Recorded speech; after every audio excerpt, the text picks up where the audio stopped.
HR Hub-ის რუბრიკით დავბრუნდით. ანინა უდარაშვილია საქმე ენდილის სტუდიაში და ტრადიციულად ის წარადგენს მეორე ანას და მის სტუმარს. ანი მოგესალმებით. დილა მშვიდობისა ბექა. HR Hub-ის დღევანდელი რუბრიკა გასაუბრების თემას დაეთმობა. ყველასთვის ცნობილია, რომ შეუძლებელია სამსახურის დაწყება გასაუბრების წარმატებით გავლის გარეშე. თუმცა გასაუბრებაზე მოსახვედრად საჭიროა, რომ კანდიდატი ვაკანსიის მოთხოვნებს აკმაყოფილებდეს. ინტერვიუ ორმხრივი კომუნიკაციის პროცესია, რომლის დროსაც კანდიდატი და HR მენეჯერი როგორც თანასწორები, თანაბარ პირობებში საუბრობენ. კანდიდატმა მენეჯერს უნდა მოაწონოს თავი და მენეჯერმაც უნდა მოაწონოს კანდიდატს საქმე, კომპანია და საკუთარი თავიც. ამ პროცესს ორივე მხარისგან საფუძვლიანი დაგეგმა სჭირდება. ანა გზირიშვილი HR კონსულტანტთან ერთად ჩაგვერთვება, რომელიც ისაუბრებს რჩევებზე თუ როგორ უნდა მოვემზადოთ და წარმატებით გაიაროთ გასაუბრება. გამარჯობა ანა. გამარჯობა დილა მშვიდობისა, მივესალმები ტელემაყურებელს. უამრავი მაყურებელი, ვინც ახლა ჩვენ გვიყურებს, შესაძლებელია სწორედ ახლა გასაუბრებისთვისაც კი ემზადებიან. მე შევეცდები ჩემს სტუმართან თეონა ბაღათურიასთან ერთად გავარკვიოთ თუ რაში მდგომარეობს წარმატებული გასაუბრების რეცეპტი. თეონა სწორედ ახლა ატარებს გასაუბრებას და აუცილებლად დავუსვა მას ყველა იმ შეკითხვას, რომელიც შესაძლებელია გაუჩნდეს ვაკანსიის მაძიებელს. თეონა, დილა მშვიდობისა. პირველ რიგში ძალიან დიდ მადლობას გიხდი, რომ დაკავებული დღის განრიგის ფარგლებში გამონახეთ ჩვენთვის დრო. მოდი დავიწყოთ გასაუბრებიდან, როდესაც დაგვიბარებენ გასაუბრებაზე, როგორ შეიძლება მოვემზადოთ, იმიტომ რომ ვიცი ეს ცალკე პროცესია გასაუბრებისთვის მომზადება. დიდი მადლობა ანა, მივესალმები მაყურებელს. პირველ რიგში სანამ გასაუბრებამდე მივალთ, ძალიან მნიშვნელოვანია, რომ გქონდეს ინფორმაცია, სად გვაქვს გაგზავნილი CV. საკმაოდ ხშირია ხოლმე, როდესაც აპლიკანტები, კანდიდატები მოდიან და არ იციან, სად იმყოფებიან გასაუბრებაზე. პირველ რიგში ჩემი რჩევა იქნებოდა, რომ თუ სადმე CV-ს აგზავნიან, ფოტოს სახით მაინც შეინახონ ის ვაკანტური პოზიციის ტექსტი, სადაც გაგზავნილი აქვთ მათ CV, რომ როდესაც გასაუბრებაზე მივლენ, არ ჩავარდნენ თვითონ უხერხემლო წარმოგენა ჰქონდეთ სად მიდიან. საკმაოდ ხშირი არის როგორც ჩემს პრაქტიკაში, ასევე ჩემი კოლეგების პრაქტიკაში, რომ მოდის კანდიდატი და არ იცის სად იმყოფება, არ იცის რა პოზიცია, არ იცის სამუშაო აღწერილობა. არ არის უხერხული, რომ თუ მას კანდიდატს გასაუბრებაზე დაიბარებენ, რომ ადამიანი, ვინც მას უკავშირდება, კითხოს, რომ უკაცრავად თუ შეგიძლიათ გადმომიგზავნოთ სამუშაო აღწერილობა, რომ უფრო კომპეტენტური გამოჩნდეს გასაუბრებაზე. გარდა ამისა, ძალიან მნიშვნელოვანია და ძალიან დიდი პრობლემაა ჩვენს ქვეყანაში, აგზავნიან CV-ებს, მაგრამ სამწუხაროდ არ პასუხობენ საკმაოდ ხშირად ტელეფონს. მნიშვნელოვანია, რომ როდესაც მოლოდინის რეჟიმში ვართ, გაგზავნილი გვაქვს CV კონკრეტულ ვაკანტურ პოზიციაზე, ყურადღება მივაქციოთ თუნდაც უცხო ნომრებს. თუ საკმაოდ ხშირად ხდება უცხო ნომრის შემოსვლა, სასურველია, რომ ადამიანმა გადმოურეკოს ამ დროს, რომ ის შანსი, რაც მას მიეცა, რომ გასაუბრებაზე მოხვდეს, არ აუცილებლად გამოიყენოს. ესე იგი, როდესაც მივიდივართ გასაუბრებაზე, პირველი რაც უნდა გავაკეთოთ, მოვიძიოთ ინფორმაცია ამ კომპანიის შესახებ და როდესაც დაგვისვამენ შეკითხვას, რომელსაც აბსოლუტურად ყველა გასაუბრებაზე სვამენ, რა იცით ჩვენი კომპანიის შესახებ, მზადყოფნაში ვიყოთ, ხო? დიახ, ამ ინფორმაციაზე ხელმისაწვდომობა შეიძლება როგორც ვებგვერდზე, ასევე სოციალებში, ასევე თბილისის ძალიან პატარა ქალაქი და შეიძლება გავიგოთ რა ტიპის კომპანიაში მივდივართ, თუ არ გვახსოვს სად გავაგზავნეთ, ასევე ძალიან დიდი მნიშვნელობა აქვს, რომ მივიდეთ დროულად, ჯობს ადრე მივიდეთ, ვიდრე და ჩასაცმელზეც მინდა დიახ, ამასაც ძალიან დიდი მნიშვნელობა აქვს, რა ტიპის კომპანიაში ვაგზავნეთ CV-ს, თუ ეს არის ვთქვათ კრეატიული სააგენტო, სარეკლამო სააგენტო, შესაძლოა რომ მივიდეთ უფრო თავისუფალ სტილში ჩაცმულები, მაგრამ თუ უფრო სოლიდურ ორგანიზაციაში მივდივართ, თქვა პროფილის მიხედვით გულისხმობ, ძალიან მნიშვნელოვანია, რომ არ ვიყოთ ვულგარულად ჩაცმულები, არ ვიყოთ ყოველდღიურ ტანსაცმელში გამოწყობილები, როგორც შეიძლება იყოს, თქვა დახეული ჯინსები და ასე შემდეგ. ძალიან მნიშვნელოვანია, რომ ადამიანი გამოიყურებოდეს აკურატულად, რომ თუნდაც ინტერვიუერი მიხვდეს, რომ ამ კომპანიის მიმართ, მის მიმართ ადამიანი პატივისცემით არის განწყობილი და ადეკვატურად აფასებს სად იმყოფება. ასევე აქვე ბოდიში გაწყვეტია, აქ აუცილებლად მინდა გავიაროთ ის კითხვები, რომელიც რეალურად შეიძლება დაგვისვან. მე ხა გამახსენდა ჩემი პირველი გასაუბრება, როდესაც ძალიან ნერვიულობდი და დამისვეს შეკითხვა, ეს იყო სტუდენტობის დროს სტაჟირებაზე, კითხვა გითხარი შენი სამი და ორყოფითი თვისების შესახებ. მაშინ არავის არ უთქვამს ჩემთვის, რომ ეს კითხვა შეიძლება დაესვა და ძალიან ვინერვიულე წარმოდგენა არ მქონდა რა უნდა მეპასუხა და ზოგადად აი კრიტიკულ შეკითხვებს, როდესაც გვისვამენ, რა შეიძლება ამ დროს ვუპასუხოთ და აქვე აუცილებლად აუცილებლად მინდა კითხო ის კითხვები, რომელიც რეალურად შეიძლება დაგვისვან. სამწუხაროდ ხშირია ხოლმე დისკრიმინაციული კითხვები გასაუბრებაზე HR-ის მხრიდან. უნდა აუცილებლად მზად ვიყოთ ესეთი კითხვებისთვის, რამდენადაც არაეთიკურია შეიძლება რიგი კითხვების დასვა, როგორიც არის ოჯახური მდგომარეობა, როდის აპირებს ქალბატონი დაურსულებას. ბევრი ისეთი კითხვა არის, რაც ძალიან შეურაცხყოფელია.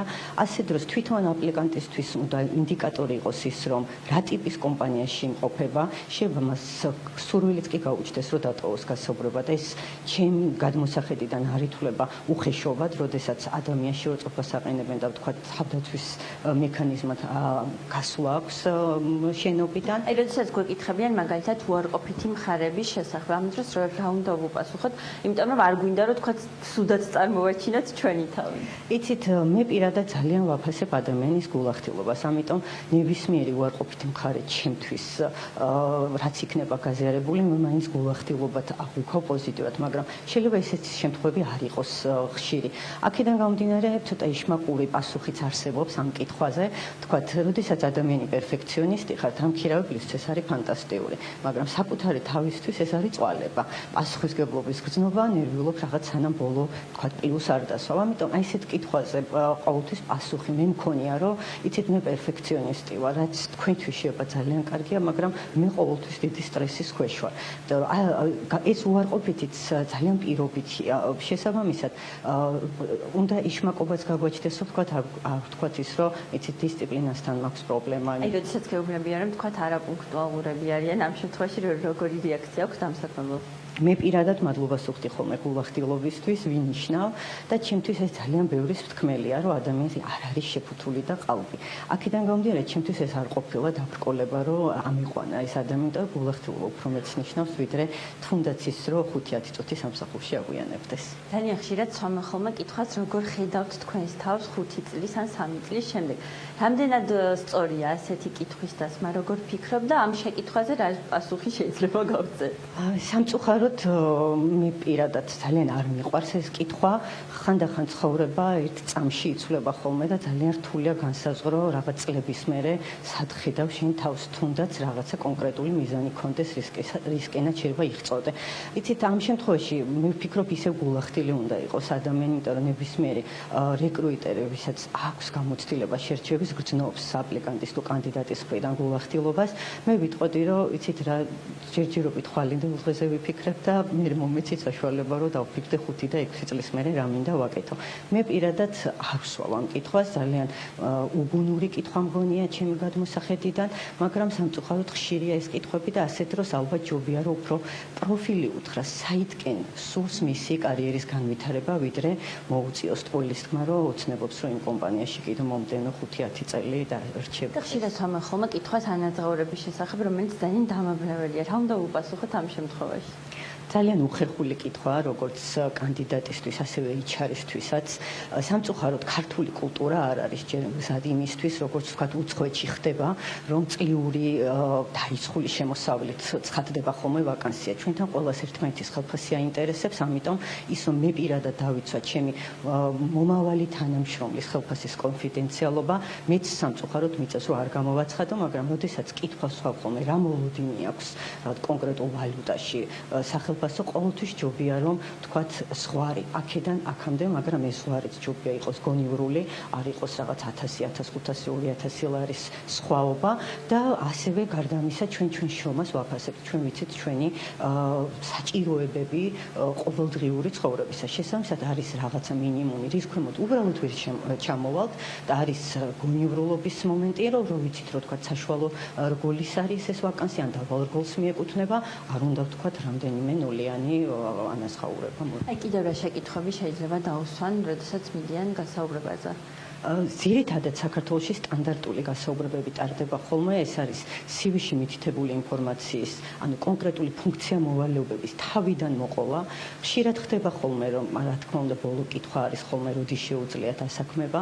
ხშირად არის ხოლმე კითხვები ჩემ გასაუბრებებზე, მე უფრო პიროვნულ თვისებებზე ვაკეთებ აქცენტს და პირადად არასოდეს არ მეყვები სამუშაო გამოცდილებას, მაგრამ საქართველოში ხშირია, როდესაც სამუშაო გამოცდილება არის შერჩევის ერთ-ერთი მთავარი კრიტერიუმი. ხშირად ისმევა ხოლმე კითხვა მაგალითად აპირებს თუ არა მაგისტრატურის გაკეთებას, ამაზე თუ აქვს კანდიდატს პასუხი, რა თქმა უნდა, უპასუხოს. ჩემი მხრიდან მაგალითად ხშირად ვსვამ ხოლმე კითხვას, რამდენად სწორად აქვს არჩეული პროფესია, იმიტომ რომ ისეთ დროს ვარჩევთ ხოლმე ჩვენ ისეთ ასაკში პროფესიას, რომ არ გვაქვს ხოლმე გააზრებული, რისი კეთება გვსურს. ასევე ხშირად არის ხოლმე მაგალითად ჩემთვის ძალიან მიუღებელი კითხვა, რამდენად მზაობა აქვს ზეგანაკვეთურად მუშაობის. ჩემთვის სამსახური და ცხოვრება ორი სხვადასხვა რაღაცა, მე პირადად ამ კითხვას არასოდეს ვსვავ, გამომდინარე იქიდან, რომ ვფიქრობ, რომ ადამიანი დროულად უნდა ამთავრებდეს სამსახურს და არ შეიძლება მუდმივი ხასიათი ქონდეს სამსახურში გვიანობამდე ყოფნას, მაგრამ ხშირად საქართველოში დაძებით მხარეთ ითვლება, როდესაც კანდიდატი განაკვეთული და თქვათ კიდევ მუშაობს დამატებით დროებით. დიახ, ანუ ხშირად ძალიან დადებითად ითვლება ხოლმე, რომ სამწუხაროდ ჩვენს ქვეყანაში სამწუხაროდ, რა თქმა უნდა, რომ ადამიანს მზაობა აქვს პერმანენტულად ზეგანაკვეთურად იმუშაოს. შესაბამისად, ამ კითხვისთვისაც უნდა მზად იყვნენ ჩვენი კანდიდატები გასაუბრებაზე. და აქვე მინდა ხშირ შემთხვევაში ეკითხებიან ხოლმე დასასრულს, გკითხეთ, ანუ რა კითხვა გაქვთ ჩვენთან და სამწუხაროდ ერიდევათ ხოლმე კითხვის დასმა და აი ამაზე რას ურჩევ ადამიანებს. მე პირიქით ვიტყოდი, იშვიათად გამიგია, რომ ამ კითხვას უსვავდნენ ხოლმე, რომ აქეთ ხომ არ გაქვს კითხვები, იმიტომ რომ ხშირად ისიც კი ხდება ხოლმე, რომ HR-ი და თუ ასევე ესწრება სხვა მენეჯერი წარდგინასაც არ აკეთებს ხოლმე საკუთარი თავის.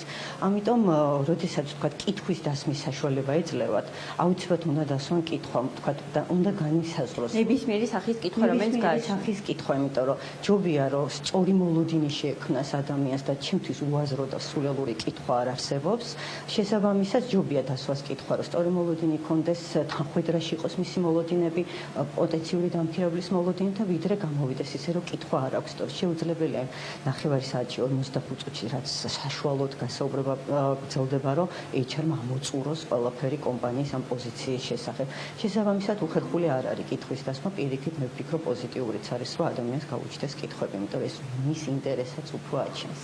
ძალიან დიდი მადლობა. მე მგონი ალისფულად გამოგადგებათ თეონა ბაღათურიას რჩევები.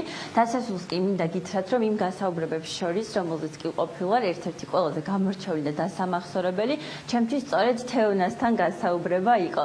იმ ადამიანებს კი, ვინც კი დღეს, თუნდაც დღეს ეს ემზადებით გასაუბრებისთვის, გისურვებთ წარმატებებს. მადლობა ანა საინტერესო რჩევებისთვის, მადლობა თეონას. HR Hub-ში კი დიდი მზადება 8-9 დეკემბერს ბათუმში HR Hub-ის რეგიონული ღონისძიება გაიმართება. ეს დასავლეთ საქართველოს HR პროფესიონალებისთვის უნიკალური შესაძლებლობაა გაეცნონ უახლეს ტენდენციებს HR სფეროში. ღონისძიების შესახებ ამოწურავი ინფორმაცია შეგიძლიათ იხილოთ HR Hub-ზე. HR Hub-ის დღევანდელი რუბრიკა ამით დასრულებულია. მადლობა, რომ გვიყურებთ. წარმატებულ სამუშაო კვირას გისურვებთ.